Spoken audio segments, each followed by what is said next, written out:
et bienvenue dans les astuces créatives. Je suis Marie du blog de l'âme du féminin. Fais le plein d'astuces pour ton art journal, tes carnets créatifs et pour entretenir ton matériel. C'est maintenant. Je vais t'expliquer comment apporter une super finition à tes détourages.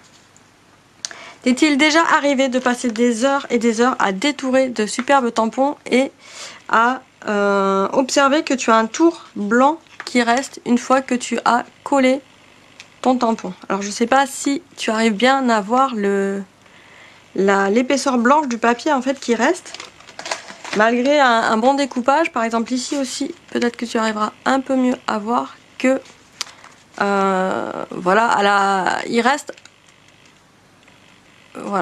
en fait la couleur blanche du papier quand tu détournes ton tampon, qui est très dommage en fait parce que ça perturbe l'œil en fait une fois que tu l'as collé sur ton projet. Et je vais te donner une astuce pour éviter d'avoir ce tour blanc qui reste sur tes motifs détourés. Donc pour cela, je t'ai passé les détails en fait des tamponnages sur fond coloré de mes tampons et également du détourage qui prend un certain temps. Et donc là tu peux voir, donc le papier était blanc au départ, que ma tranche de papier reste blanche. Donc je te propose en fait d'apporter directement de la couleur sur la tranche de papier. Alors là j'ai tamponné en noir, donc je vais apporter du noir à l'aide d'un feutre, ou je peux directement utiliser l'encreur qui m'a permis de tamponner. Et du coup de faire un ton sur ton en fait sur la tranche de mon motif. Comme ça j'aurai plus cette espèce de contraste blanc qui peut apparaître en fait quand on apporte après le motif sur un fond plus foncé. Pour cela, alors l'encreur est génial pour des motifs, des détourages qui sont assez pas trop dentelés, on va dire assez lisses et avec pas trop d'angles comme ça. Donc pour les angles, je vais utiliser le feutre. Je pose mon encreur donc sur le côté de ma page directement, et là tu peux voir que la couleur s'applique sur la tranche. Alors je vois, est-ce que la caméra arrive à bien zoomer? Après je te montrerai un comparatif. Voilà, donc j'apporte directement la couleur à la tranche. L'idée c'est d'avoir toujours l'encreur placé qui dérape sur le versant de ma feuille, parce que voilà, je vais mettre comme ça. Voilà, si je dérape, ça va déraper par derrière, c'est pas grave, on va le coller, ça se verra pas. Voilà, hop. Alors là tu peux voir que le blanc ne se met pas forcément bien dans mes recoins.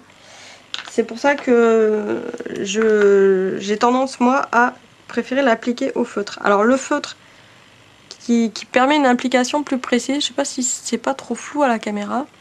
Voilà, donc le feutre permet une application plus précise. Alors toujours le maintenir du même côté, comme ça si je dérape, je vais déraper sur le dos du motif. Et il va pouvoir aller dans tous les recoins.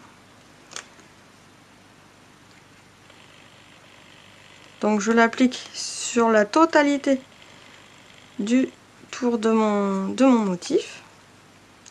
Alors l'avantage en plus du feutre, c'est que par exemple si là, hop, je veux reprendre, parce que j'ai laissé un peu de blanc, enfin un peu, là c'est un peu de blanc, mais un peu d'endroits où en fait l'encre ne s'était pas déposée, je peux retracer moi-même le motif au feutre et en profiter pour faire les tours aussi.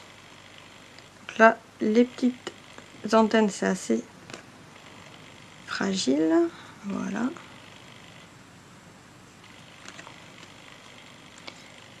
Hop. J'ai pas choisi le motif le plus facile en fait à montrer à la caméra.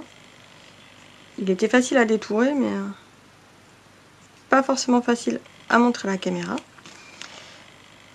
En fait voilà, je voulais te montrer aussi les petits endroits comme ça, les tout petits recoins de découpe où parfois on n'arrive pas forcément à bien découper avec sa paire de ciseaux parce qu'on va avoir tendance à faire des angles un peu trop pointus par rapport au motif, et ben c'est pas grave.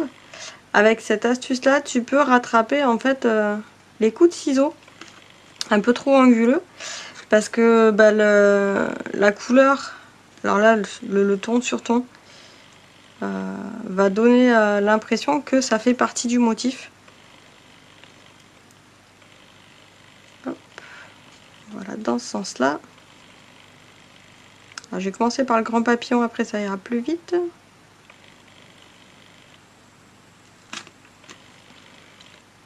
Voilà. Donc les antennes et les motifs un petit peu plus irréguliers sont un peu plus longs à faire parce que ça demande plus de minutie. Et là tu peux voir qu'après sur le reste, mon crayon se passe tout seul. Enfin mon feutre se passe tout seul.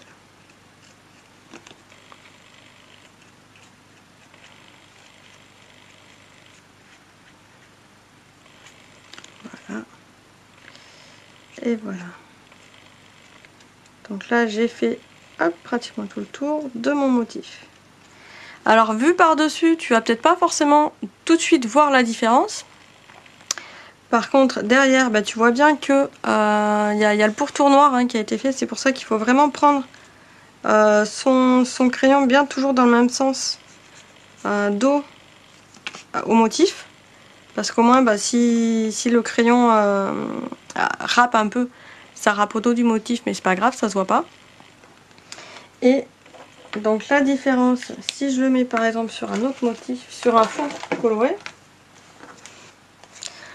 Voilà, donc là nous avons deux motifs, l'un où j'ai mis le noir sur la tranche et l'autre où je n'ai pas mis le noir sur la tranche. Donc tu peux déjà voir un petit peu ici la différence de couleur au niveau de la tranche. Alors sur un fond clair, tu vas peut-être pas forcément bien voir la différence si je venais à coller les deux motifs. Et encore que on voit un petit peu là à la caméra. Sur un fond beaucoup plus foncé, par exemple là si je prends une feuille noire et que après je les collerai, mais que je colle en fait mes deux motifs, là tu pourras voir effectivement la différence et la finition qu'apporte le feutre noir sur la bordure du motif. Là on voit nettement en fait que le grand papillon a eu une bordure qui a été mise en noir, alors que le plus petit papillon, bah voilà, on a la tranche blanche. Et c'est un petit peu dommage en fait d'avoir passé autant de temps à détourer un motif et d'avoir une finition qui est pas nickel chrome quoi. Voilà. Donc et en plus ça permet et de rattraper les défauts de tamponnage si tu as eu par exemple un motif pas forcément bien tamponné à certains endroits, et les défauts de découpe si tu as fait un angle un peu trop pointu, pour le camoufler, voilà, tu peux rajouter un peu de noir autour. Voilà, c'était l'astuce pour apporter de la finition à tes détourages de motifs et de tampons. J'espère que cette astuce créative t'a plu. Si c'est le cas, tu peux rajouter des plus en dessous de la vidéo. Et je te dis à très bientôt pour une prochaine astuce créative. Ciao!